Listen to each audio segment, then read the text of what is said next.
അടുത്ത ചോദ്യം, അതും കഴിഞ്ഞ ദിവസം ഞാൻ പറഞ്ഞതുമായി ബന്ധപ്പെട്ട ഒരു ചോദ്യമാണ്. പഴയ നിയമകാലത്തെ വിശുദ്ധന്മാർ രണ്ടായിട്ട് നമ്മൾ തരംതിരിച്ച് പറഞ്ഞിരുന്നല്ലോ. യഹൂദന്മാരിൽ നിന്നുള്ളവരും യഹൂദന്മാരല്ലാത്തവരും. അപ്പോൾ ചോദ്യം വന്നിരിക്കുന്നത്, യഹൂദന്മാർ അല്ലാത്ത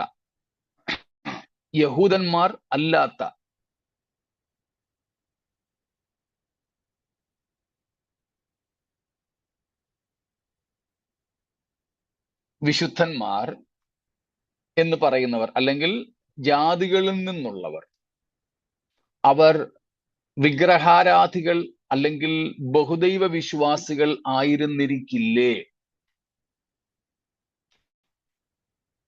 ആ വിഷയത്തിൽ ഒരുപക്ഷെ പലർക്കും സംശയം കണ്ടേക്കാം. യഹൂദന്മാരല്ലാതെ പഴയ നിയമകാലത്ത്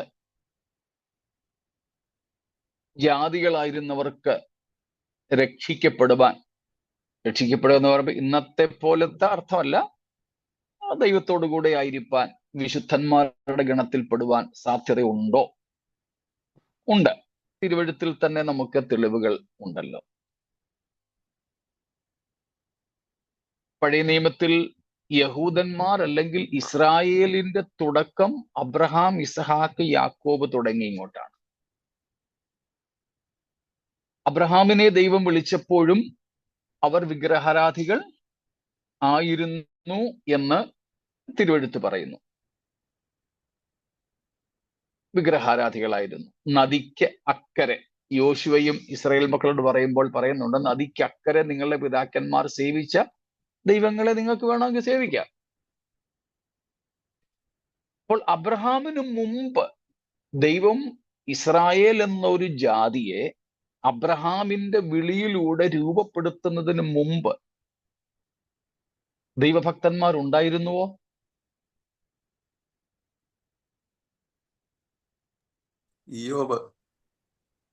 ഇയ്യോബ് ഉണ്ടായിരുന്നു.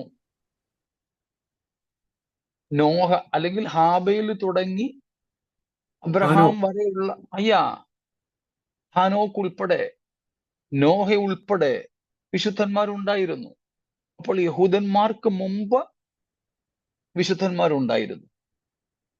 ഇനി യഹൂദന്മാരെ അല്ലെങ്കിൽ അബ്രഹാമിനെ വിളിച്ചതിന് ശേഷം, ഇസ്രായേലിനെ രൂപപ്പെടുത്തിയ ശേഷവും ജാതികളെ ദൈവം കൺസിഡർ ചെയ്തിരുന്നോ, പരിഗണിച്ചിരുന്നുവോ? ഒരു തെളിവ് അത് മതിയായിരിക്കുമല്ലോ. നിനവേ എന്ന പട്ടണം അശ്ശൂരിന്റെ തലസ്ഥാനം. യോനായുടെ ജീവിതകഥ നമുക്കറിയാം. നഹൂം പ്രവചനം ആ പട്ടണത്തെ കുറിച്ച്. യോനായുടെ ജീവിത കഥയാണെങ്കിലും അതുമായി ബന്ധപ്പെട്ട് കിടക്കുന്ന ചരിത്രം അശ്ശൂരിൻ്റെതാണ് അല്ലെങ്കിൽ നിനവയുടേതാണ്. അവരാരും ഇസ്രായേലിലായിരുന്നില്ല. പക്ഷെ അവരെന്ത് ചെയ്തു?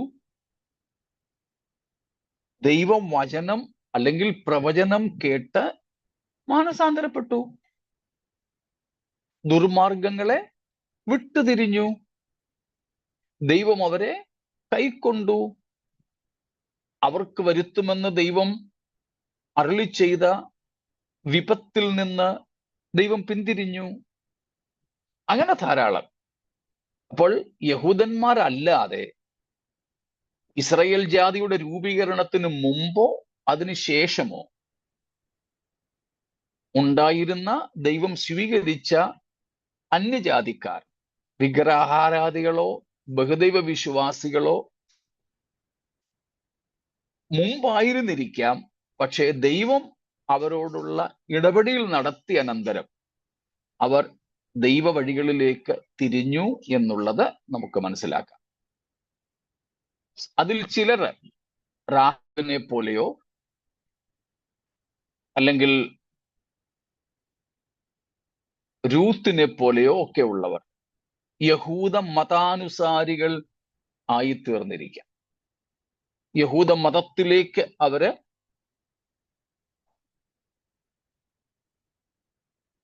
എന്താണ് പറയുന്നത്? മതം മാറി വന്നിരിക്കാം.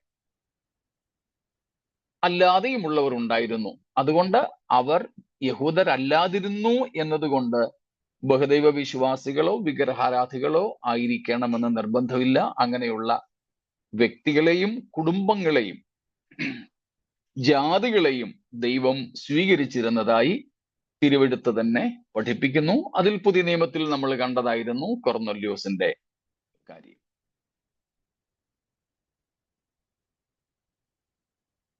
അത് വ്യക്തമായി കാണുമല്ലോ.